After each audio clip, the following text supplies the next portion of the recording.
un martyr au XVIe siècle. L'Europe s'éveillait, la pensée humaine, si longtemps prisonnière, allait rompre sa chaîne. Jour de lutte et de sang, plein d'ombre et de soleil, déjà la Renaissance et son éclat vermeil avaient illuminé la nuit sombre du cloître. L'esprit voulait enfin s'affranchir et s'accroître, et, bravant l'empereur et le pape et l'enfer, sa voix d'ouragan tonnait Martin Luther. À Rome, on redoutait cette voix ironique. Et dans Worms, escorté de l'ordre teutonique, il entrait, accusé, comme un triomphateur. Ô spectacle inouï! Devant le novateur, Charles Quint méditant sur le néant des choses, Léon X inquiet dans ses apothéoses, un moine révolté plus fort que Médicis. Ah, c'était vers l'an 1546. La réforme gagnait l'Auvergne, et, dans l'histoire, les villes anciennes qui tient sa place dans l'histoire, l'esprit nouveau faisait son œuvre obscurément. Quelques bourgeois, marchant au consul, par serment, avaient juré de croire aux leçons du sectaire. Réunis chaque soir, dans l'ombre et le mystère, ils commentaient la Bible et le texte sacré. Un d'eux était Jean Brugière, homme honoré pour sa vertu, cœur droit, âme loyale et pure. Abhorrant le mensonge et fuyant l'imposture, ce vieillard simple et bon pleurait, comme un enfant, de voir le nid absous et le mal triomphant. Au sommet, les seigneurs à Dieu dans le crime, le peuple en bas, courbé sous le sang et la dîme, pâle, meurtri, souffrant, en vain criant « Merci ». Mais l'Église, estimant que c'était bien ainsi, au lieu de réprimer la haine et les vengeances, pour la gloire de Dieu, vendant ses indulgences. L'esprit enveloppé comme dans un linceul, Brugière regardait ses hontes, triste et seul, et dès qu'il vit au loin de clairs rayons éclore, dans l'ombre, il courut comme vers une aurore.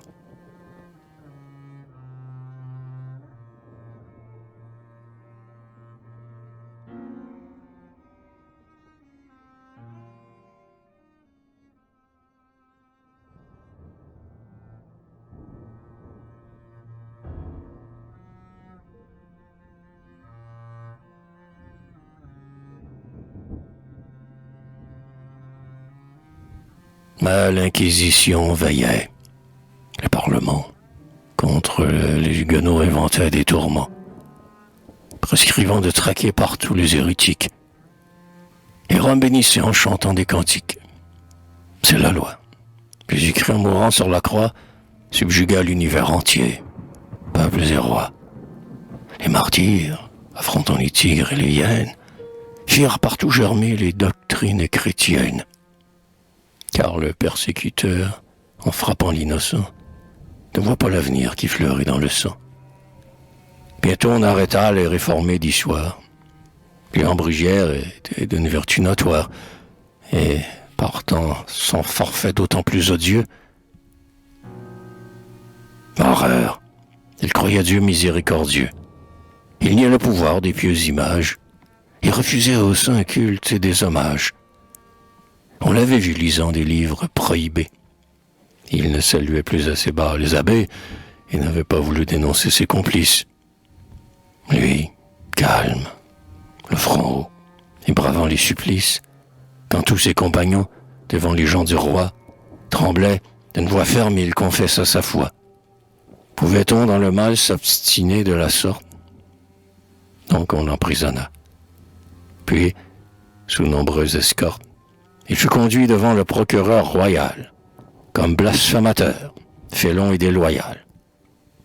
Enfin il comparut devant la chambre ardente, dont la sinistre horreur manque à l'enfer du Dante, et comme il affirma sans trouble et sans regret sa croyance, la cour ordonna par arrêt qu'un ennemi de l'Église est couvert d'anathème pour ses crimes, erreurs, maléfices, blasphèmes, maudit par homme et plus méprisable qu'un juif, il devait, dans l'histoire, être art et brûlé vif.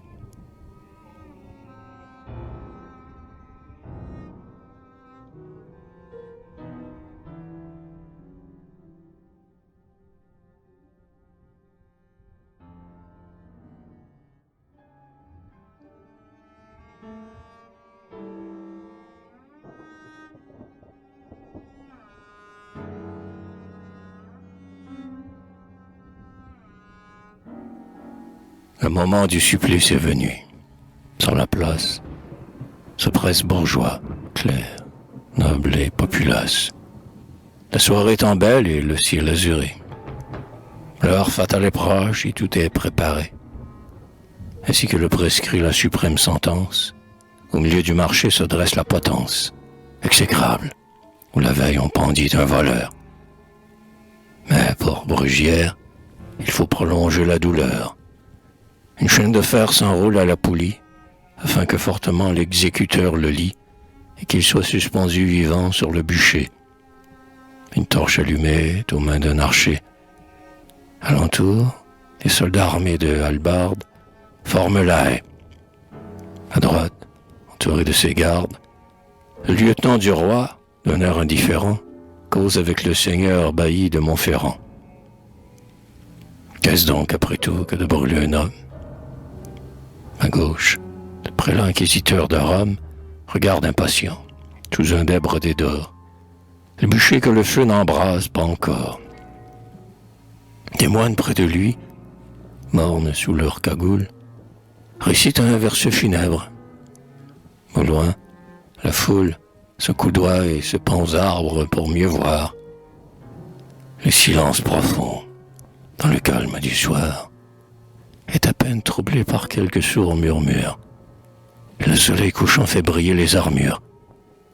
Bientôt le réformé, sur un noir tombereau, apparaît debout, seul, revêtu d'un sarrau, ainsi qu'un parricide et les mains enchaînées.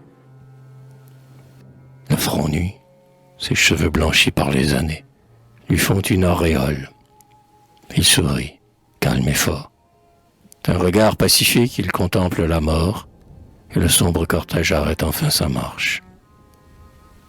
À l'aspect du vieillard, beau comme un patriarche, dans la foule circule un long tressaillement. Lui, descend noble et fier, sans un dégravement, franchit les 3 chemins qui le mènent à la tombe. Soudain, l'exécuteur fait un faux pas et tombe. Alors, doux, et tournant vers ce bourreau ses yeux, célestes, que déjà le jour mystérieux de l'immortelle vie emplissait de lumière, ne vous êtes-vous point blessé? Lui dit Brugière.